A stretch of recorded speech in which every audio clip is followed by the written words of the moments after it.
If you like this video, why not subscribe?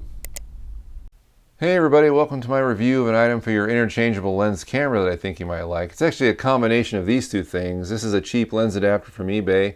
This cost me about $10, and it's got a Minolta camera mount on one side and a Sony E-mount on the other. It allows me to adapt old Minolta vintage still camera lenses to my Sony NEX camera.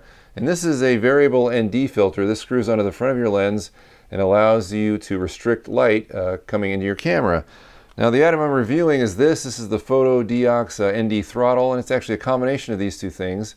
It's a very sturdy, well-built lens adapter. It's got a Minolta mount on one side. This model has a Minolta mount. Comes in several models with different mounts. And this side is a Sony E-mount, so I can put it right on my NEX 5N. And if you look on the inside, there's actually a variable ND built on the inside of this. And you adjust the amount of light by turning this blue ring on the outside, going from minimum to maximum depending on how much light you want to let into the camera. Now if you don't know what a variable ND is for, here is an example of the ND throttle in action. I have a 50mm lens. The aperture is set at 16. It's closed as far as I can close it. And the ND throttle is set to minimum or 0. This is properly exposing, but let's say I want a softer focus. Everything's pretty much in focus. The background's a little soft, but if I want it more soft, I can now use the ND throttle. If I want to open up the aperture, let's say to F, so you want an F4.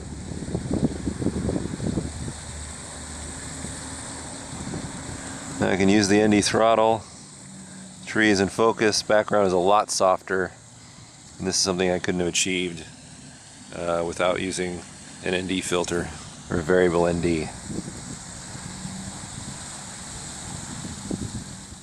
Now getting shallow depth of field on a sunny day is not the only reason you want to use an ND filter or variable ND filter. Another really good use is if you had to ride levels while you're shooting video. For example, if the light's changing and you want to be able to change the f-stop on the fly, you don't want to use that. You don't want to use your aperture to do that because you get that nasty clicking, which you probably saw in the video right there, which is obvious what's going on. You could just set your aperture at the maximum level you want it open and then just ride levels with your variable ND so that it changes smoothly for a more pleasing look. So let's go ahead and talk about the ND throttle right here. First of all, this is really well made. This is probably the nicest, best adapter I've ever used on my camera. It's kind of the Cadillac of lens adapters, I think. Not only because it gives you the extra variable ND on the inside, but just the adapter itself is really, really nice. So that I can appreciate. Now, as far as the ND function itself, the variable ND function, it works well. It does what it says it's supposed to do.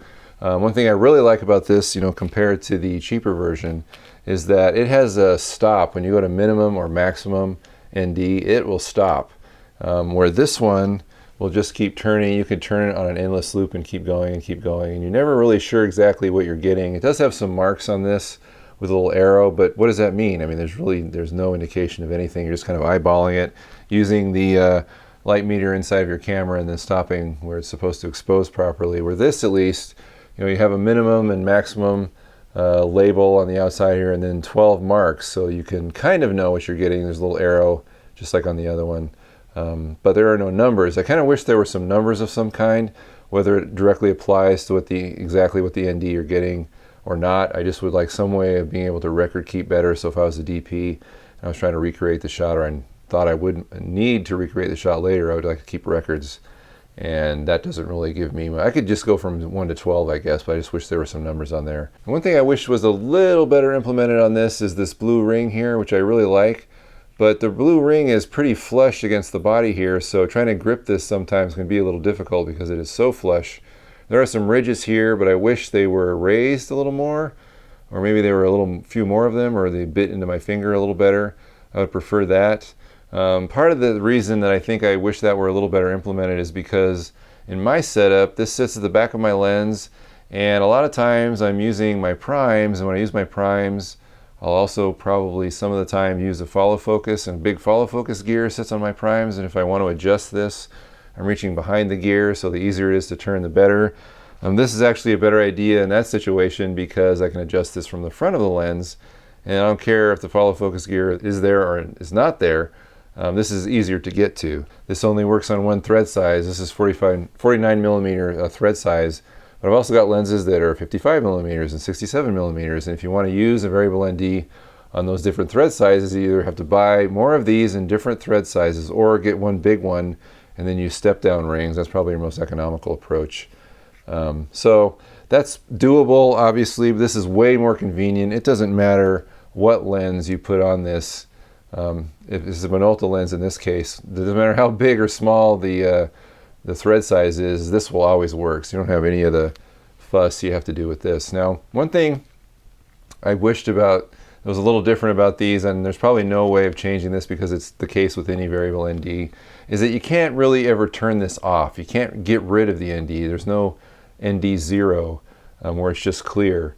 And I know that's, like, again, that's not the fault of the ND throttle, it's just variable NDs in general. So if I want to, so I'm still losing like a quarter stop or a half stop with this attached, even if it's wide open or minimum. So I'd have to remove that and go back to my old cheap adapter, which is just, there's nothing in between it. It's just, you know, there's no glass in there or anything. So that's unfortunate. I wish I could leave this on my camera all the time because I really, really like this. Now, the other elephant in the room, obviously we have to talk about, is the price. Now, this is about $10 if you get an unbranded version. This is about $10. So $20 gives you a lens adapter and an ND, variable ND filter. The ND throttle is $99. Now that's a lot of change. I realize this is a frugal filmmaker, so we have to think about money. But that being said, I think if you need this type of thing, meaning if you are into vintage lenses and you need to attach old lenses to your camera and you shoot in the sun, you're going to want this. I promise you. I'm leaving mine attached to my camera all the time, but hey, you know, I tend to shoot in the sun. And so it's nice to have that instant variable ND at my disposal whenever I want it. And the lens adapter is so good, you know, that my lenses fit really nicely. And so I really like this and I'm going to use this, but you have to determine if it's worth the $99 because that's not cheap. But you do get your money's worth. And I think I had a couple quibbles with this, but they are really, really minor. All in all, this is a really good value if you can afford it. If not, you can always go the cheaper route. I'm leaving links to everything below in the description, but I like the Fotodiox ND Throttle. I recommend it. If you use a lot of vintage lenses and you shoot in the sunshine, you're going to want this, I promise you. It's not coming off of my camera unless I absolutely need that extra half stop of light. So that's my review. If you like this, please come to thefrugalfilmmaker.com for more. And I thank you for watching.